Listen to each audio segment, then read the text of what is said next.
Hey guys, this is Echo Soundworks and you are checking out a massive tip and trick tutorial video. So this is something that's probably been covered a bunch on the internet, but I've actually gotten a couple requests recently to do it, and I'm going to put my own spin on it to kind of talk about why I do it and when I do it as opposed to when I don't do it.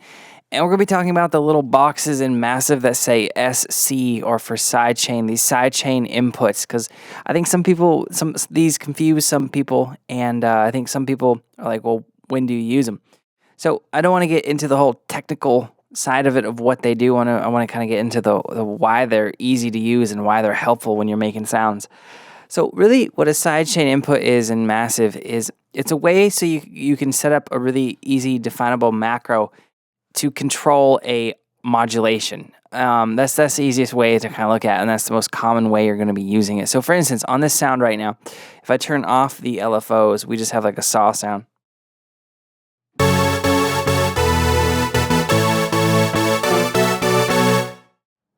Okay, if I turn on the LFOs, we now have two different filters, low pass 4, low pass 4, both being affected with a different LFO. LFO 6 looks like this, LFO 8 looks like that, and let's change the rate on LFO 8 so it's a little bit different. So here's the two combined.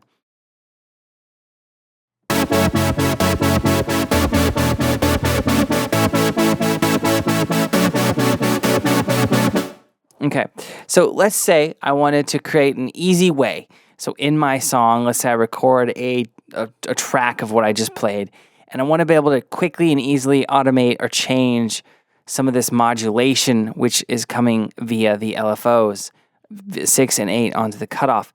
Well, you could go, okay, LFO 6 right here.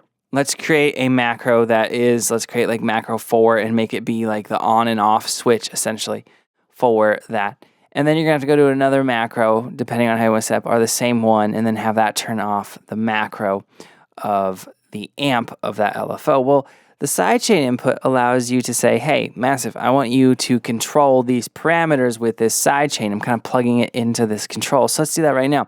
So let's create a knob here that says LFO. So we're going to drag and drop this into the sidechain input of both of these. Now, this won't have any effect. You actually have to turn the sidechain input on by clicking on the little SC.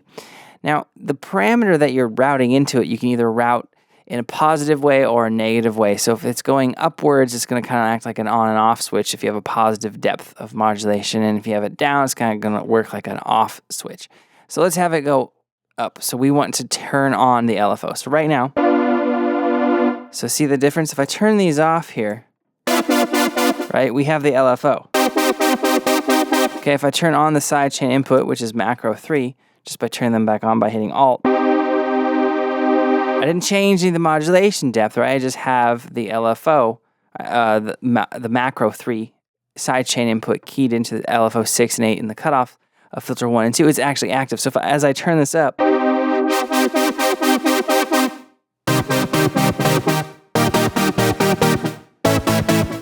we have the LFO. So that's what it can do. Now, it's really common to use this so you can easily automate. So now I'm controlling both of the LFOs, kind of like a dry or on and off type macro control, which is really nice. Now, another really common thing you can do is, let's say you have an envelope controlling these sounds, and we'll do that here. Instead of an LFO, let's say it's an envelope, and it's kind of like a short, plucky envelope.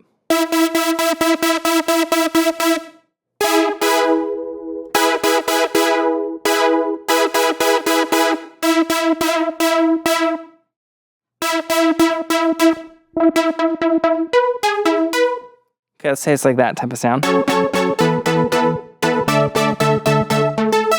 Okay, let's actually shift the reverb a little bit for this demo. Okay, so what you could do is you could create a macro called cutoff here, and you could have that be its own control, and you could turn the cutoff up of one of those by going like this.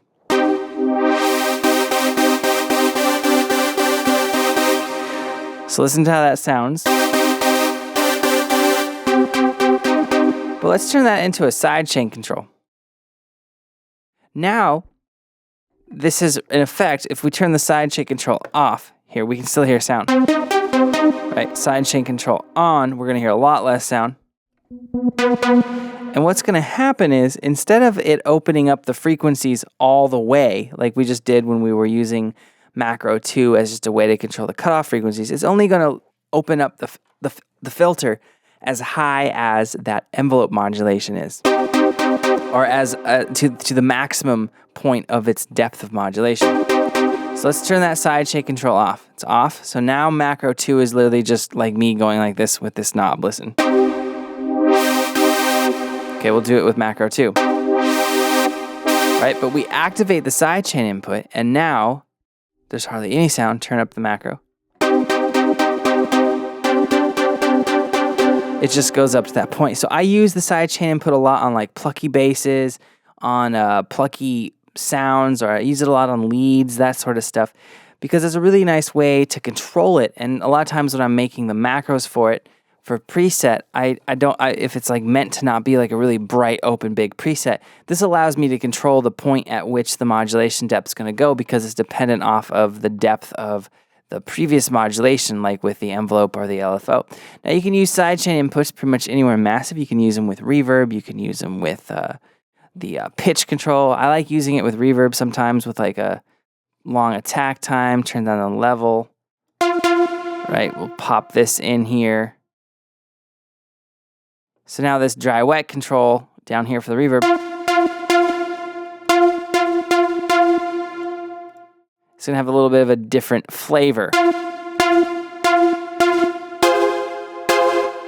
It's kind of a tighter sound, which is really cool. So if you guys haven't messed around with a sidechain, definitely do.